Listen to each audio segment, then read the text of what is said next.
La charité du soldat.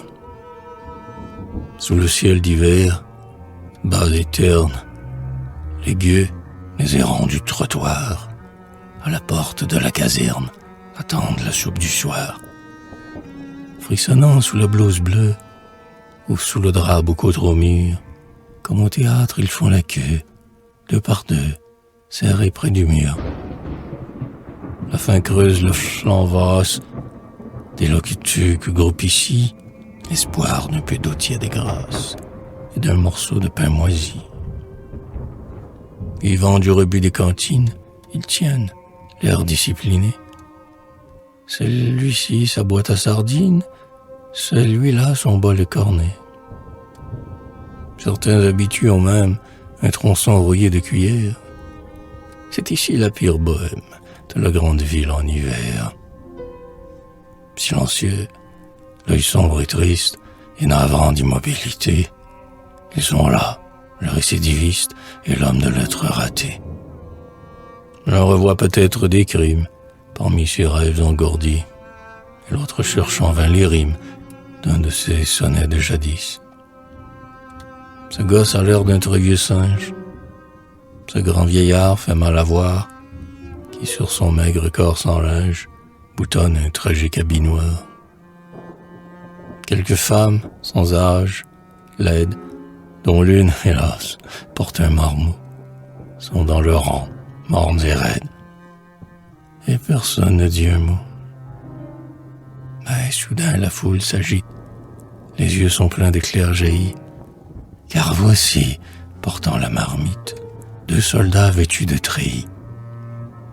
La bande à haillons, maintenue dans l'ordre et dans le règlement, par un caporal en tenue, se met en marche lentement.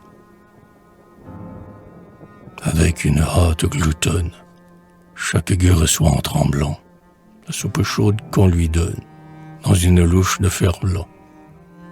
Et, comme une bête affamée, il va tout de suite, à 3 pas, debout, le nez dans la fumée, manger son lugubre repas.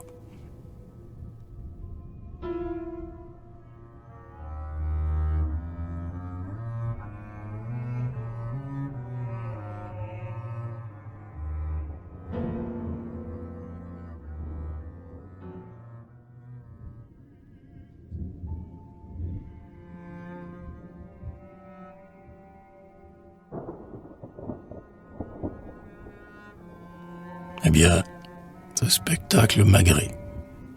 Plein d'un respectueux émoi, j'admire l'aumône sacrée du pauvre plus pauvre que soi. Ceux qui demain, si c'est la guerre, mourront pour la France à 20 ans, sauvent l'existence précaire de ces vagabonds grelottants. C'est peu, la ration d'un homme. Ces soldats n'ont pas trop pour eux. Pourtant leur misère économe partage avec les malheureux. La pure doctrine chrétienne au fond de ces bons cœurs survit. N'importe qui demande et vienne. C'est un pauvre. Cela suffit.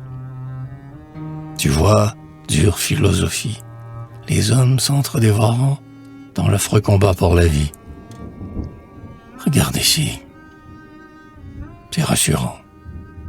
Pour le faible et pour l'inutile, que ta loi frappe avec rigueur. Une trace de l'évangile reste chez ces simples de cœur. Nous dansons par bienfaisance. Nous souscrivons dans le journal. Et riches avec magnificence, font de 20 lits à l'hôpital. Ces aumônes-là sont les nôtres. Respect humain ou vanité? Mais s'aime-t-on les uns les autres? Fait-on vraiment la charité? Ici, du moins, j'en ai la preuve. Ces braves enfants, c'est certain, donnent le denier de la veuve. Sont pareils aux Samaritains. Et quand le pauvre emplit sa tasse, la gamelle de l'État, Jésus invisible qui passe, bénit la soupe du soldat.